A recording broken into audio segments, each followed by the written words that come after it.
All right, let's welcome you back to Morning Live. We're picking up on the discussion that we left during the past hour here on Morning Live, where the DLO Energy Resource Group, which is a black female-owned investment and advisory company operating within the energy sector in Africa, will be hosting their 5th Africa Power Roundtable on the 1st and the 2nd of next month in Santini and Gauteng. We're still in conversation with Stella Duro from Banwa Igodalo, as well as Linda Mabhena-Olagunju, who is the managing director of DLO and one of the founders of this initiative. Now, ladies, let's just pick up from where we left on.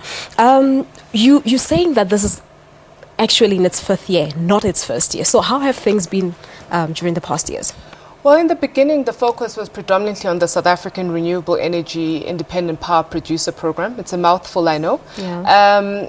And over the while, as the program developed, we saw that there was an appetite from membership to start exploring opportunities on the rest of the continent and find out a bit more about what's happening in the power sector on the rest of the continent. So we rebranded and called ourselves the Africa Power Roundtable to be more inclusive of the African continent and see what's happening.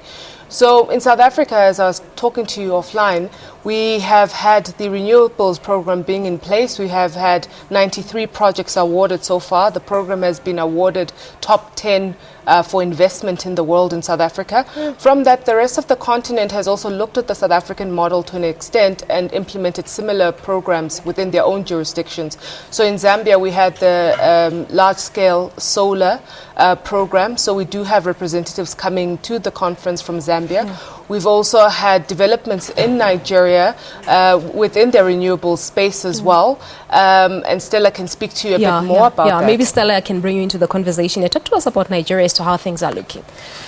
Well, I would say that we started the entire reform process about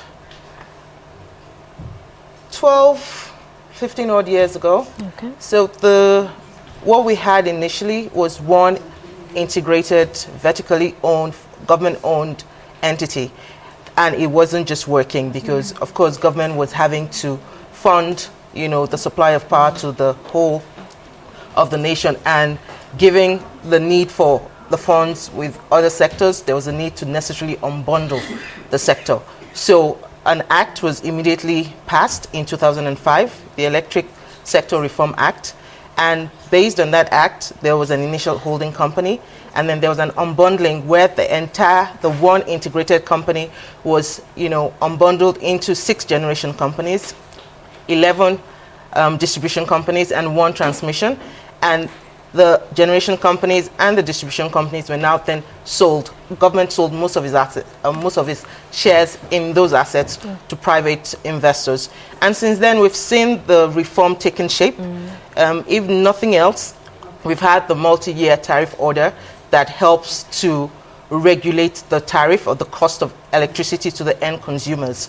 Now, from the entire unbundling process, the transmission company still remains in government hands. But what we see over time is the fact that there's liquidity issues in the country at the moment. One, we have, and I'm sure all of you here know about issues in the Niger Delta with the militants blowing up the pipelines, and that in itself has generated a shortage of gas, which is required to power most of the plants in Nigeria. And then we also have collection issues as well. The distribution companies are not able to collect as much as the power that they're supplying. So there are still many challenges. Quite a few, yes. Linda, just in conclusion, what should be done, or how do we perhaps get to a point where all these projects, without a majority of shareholding being held by, the international community?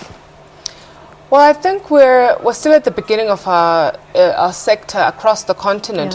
One, I think we need to first get a stable regulatory framework to encourage investment. 2, with that framework being in mind, we have to have local content and local skills development at the forefront of it. Because what you tend to see sometimes is that the locals hold shares in these projects but are not actively or operationally involved. Yeah. And what we're trying to do through platforms like this is to encourage especially more black and female and local developers across the continent. So you do at this stage still find international companies being the majority shareholders only because they have the liquidity to do so as well. But we are moving towards building more African developers so that we can own the infrastructure that goes with it. All right, ladies, that's where we'll leave it for this morning, but thank you so much for coming through. Hopefully everything will go well with the roundtable. Thank you. Thank you very much. There you have it. We're in conversation with Stella Duro from Banwo Igodalo, as well as Linda Mabhena-Olagunju, who is the Managing Director at DLO.